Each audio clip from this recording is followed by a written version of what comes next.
So, head spacing with the Sjogren. The when you insert this barrel, like so, there's this little nubbin that sticks out here on the receiver. There's a little stud. It's going to be really hard to see, at least from where I'm at with the little LCD camera screen.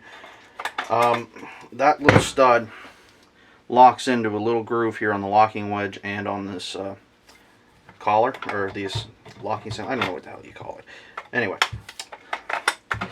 so when you go here and you try to spin her on, you can't unless you pull her out a little bit, and then she'll come on and clear and she'll go in the groove. But now you get this 1/8 of an inch gap here in the barrel, and with that you get a fair bit of slop. So to adjust your headspace, you have to, and this is a tedious process, your gun will vary, and once you're done doing this, you have to take it out and shoot it, make sure that's still fine, and you might be adjusting the field. It's not a simple process without the right gauges, is what I'm saying. If you have headspace gauges, it's not that big of a deal, but 12 gauge headspace gauges, like, that's kind of a specialty product. Most of us aren't going to spend the money when we can just buy a box of shells and do this little adjustment again and again. So when she's locked, the threads are pointing up. When she's turning, they have to be here, so she wasn't working there. So one half rotation like this.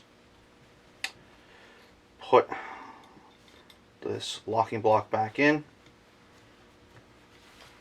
Make sure that they are properly oriented and didn't spin when you were doing that. Just like that. And the locking screw in, because if not, it'll just, well, the block will drop down with gravity. And put it from there out. So screw that in. Alright, so after you get that out, you'll get her to here, and you'll spin her on. And now she comes up, she stops. Now the gap is slightly reduced to about 1/32 of an inch, but now there's no wiggle. There's nothing like there was before. So that's said and done. Take a look here. There is, I can't even fit a thin blade screwdriver head underneath, but there's a little tiny gap right with the barrel and the locking sleeve. So, like, so minuscule you almost fit a piece of paper in. Because on the other one, the further in it's threaded, the more the barrel sticks out, and now we've pushed it out, so now there's only that little tiny section of barrel. So take that screw, take the locking block. Let's see what does that one more turn. Oops. Put that in. And remember, use your hollow ground screwdrivers, especially with this little tiny screw. As much as I might futz, these do just help you from stripping your heads. So now the collar is level with the barrel. It's level with the barrel. So, you fiddle this on. Perfect. There's a half a page of paper's worth of a gap with the barrel to the frame, or the collar to the frame. There is, like, that just felt good going on. There's no wiggle. And it stops right where it should. It doesn't over travel this way, that way.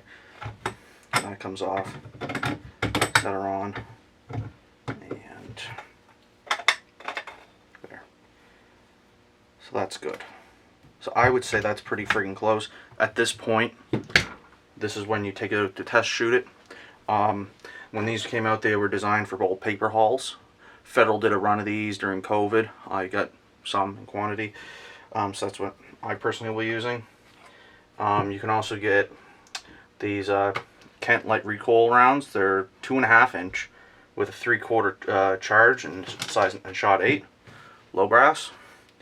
These also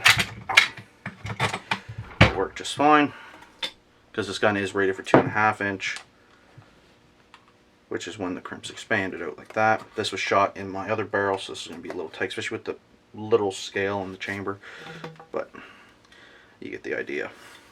Pop that out. But yeah, that's how you have to go about adjusting your headspace without gauges in one of these. Is you just take the screw out, drop that little locking tab and rotate this a half turn at 180 degrees, half a turn at a time, until she falls into place, locks in snug, and you go from there.